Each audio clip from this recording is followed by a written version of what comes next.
Today's modern restrooms are built with no-touch electronic flush controls. However, many restrooms are still equipped with manual flush controls.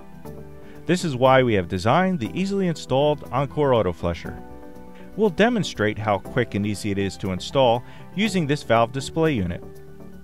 We'll start by installing the 4 C batteries that are included with the unit.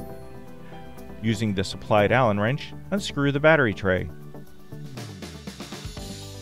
Slide the battery tray out and insert the batteries following the arrows stamped inside to ensure that the positive and negative ends are placed correctly.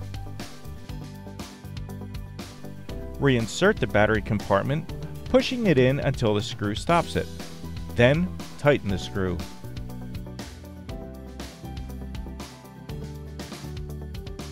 Using your fingernail or the screwdriver end of the Allen wrench, pry up the 2 screw covers. Slide the autoflusher onto the flush handle with the flat side to the rear and the sensor facing front. Make sure it's seated as close to the valve as possible. Use the Allen wrench to tighten the screws.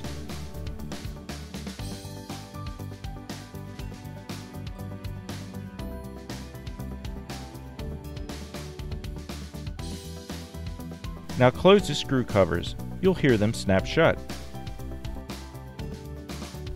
Finally, test the unit by standing in front of it and then stepping to the side. In a few seconds, it'll engage. That's all there is to it.